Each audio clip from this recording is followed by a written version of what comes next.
Hi, I'm Rob, and in this Gems of War video, I'm going to tell you what is going on next week in the world of Gems of War. Always nice to know what is going on. Don't want any nasty surprises. Last couple of days, make sure you grab the Void Manticore from the Glory Shop. Decent troop this, make sure you grab it. Inflicts terror on an enemy, then steals magic +1 attack and drains their mana by 7. So pretty handy spell. Also the traits are pretty cool too. Fear Touch, inflict terror when I match skulls. And Impervious, immune to all the status effects, devour, lycanthropy and mana burn. So pretty cool that one. Anyway, about a month before he died, my grandfather, we covered his back in lard, like really thick layer of lard, but after that he went downhill very quickly. Oh dear. Right, so Monday, if you pop it into the Soul Forge on Monday, we're doing a Soul Forge video telling you what I think are the best weapons and indeed the best troops to craft from there. And it's the continuation of the current campaign, of course. Let's see what's going on in there. Alright, so we have glory keys, normal keys, more glory keys, cursed walnuts and some gem keys from the free pass, and more the same in the second half of the pass. So nothing spectacular, but get it anyway because it's very easy to complete these tasks. And in the first paid for pass we have a whole bunch of different pet food and stuff like that. And black bark, what's this? Our new pet. Cosmetic only, but might as well get it anyway. Yeah, and a bit more the same. Oh, we've got a green book of deeds at the end. Not too shabby. And also on Monday I'll be doing a Underspire video showing you my Underspire team. Hopefully good enough to blast through the Underspire nice and quickly, picking up those rewards as quick as you can. The main event next week is Tower of Doom. I'll be showing you my Tower of Doom in a video on Monday. It's a brown Tower of Doom, this one, so you'll be able to pick up those brown Forge Scrolls during this event, which are going to power up your brown doomed weapons. So a good chance to take advantage of that if you can. New week, new set of epic trials, and Forest of Thorns is up next.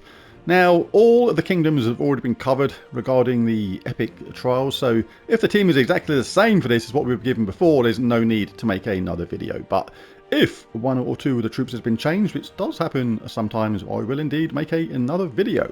But if it's the same, as I said, just look in the search bar of my channel and type in Forest of Thorns epic trials, and you will find that strategy for the Forest of Thorns epic trials. And why am I going up and up and up?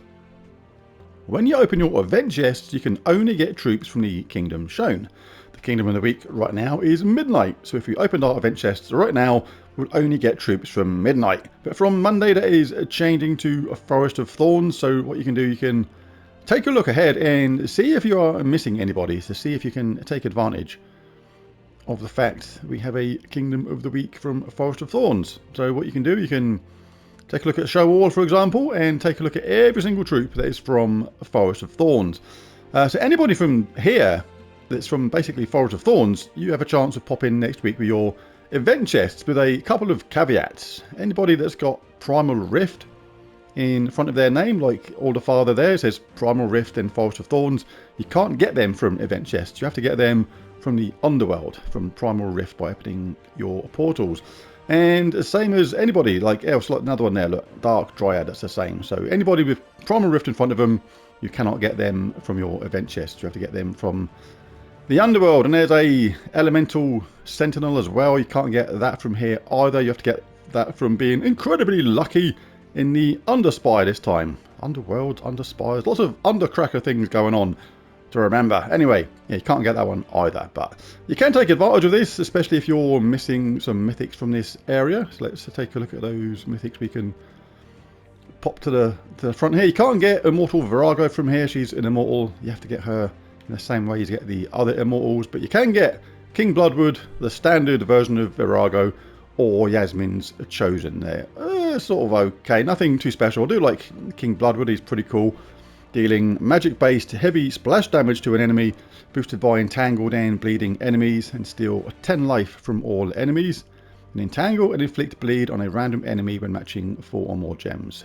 Can be a lot of fun, and yeah, Virago and Yasmin's Chosen also available if you get lucky. On Tuesday, we have a faction assault in Primal Rift, so a chance to get some more shards, open some more portals, especially if you need some more troops from here. get that horde level up. It's not that tricky a delve to do with the delve team. You need it around about 130, but work that delve towards level 500.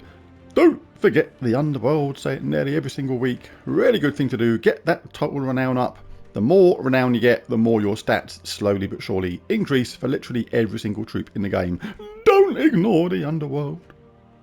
On Wednesday, it's pet rescue time and Grim Feather's cub is up. So a very interesting way to sit down, isn't it? Reminds me of an ex-girl. No, it doesn't. No, I'm not going down that road. Anyway, Grim Feather's cub is up. Gives +5 skill points to Grim Feather. So make sure you get that pet. And also on Wednesday, the first Wednesday of the month, it's Rob Slayer live time. Rob Slayer live is me going live on a live stream with camera, doing Guild Wars style battles against another player. Now the other player, they can pick a defense, which is basically any team they like. They can pick bosses, they can pick mythics, make it as powerful as they like. But for me to fight it, I have massive restrictions. First of all, just by default, I can't have any mythics in my team at all, nor can I have any empowered troops, nor can I start with snap trees, nor can I start with a root trap, making that tricky enough on its own. But more than that, the other player can pick what colour of the day it is. So if they say red, that basically means I have to have all red mana using troops in my team. And they can also say one more troop, which I can't use. So as well as not being able to pick any mythics in the first place, they can pick one more troop, which I cannot use, which is banned from being used in my team. And they get to pick the medal set at the same time. And that's what I have to battle with. Now, kind of the idea of Rob Slayer Live in a way is to show some players out there, especially the ones with no mythics, what you can do with no mythics. I mean, I do win a lot of them, like I do lose some as well, but I win more than what I lose, because that's kind of the idea. There's still lots of ways you can battle even the strongest teams out there, even without any mythics whatsoever.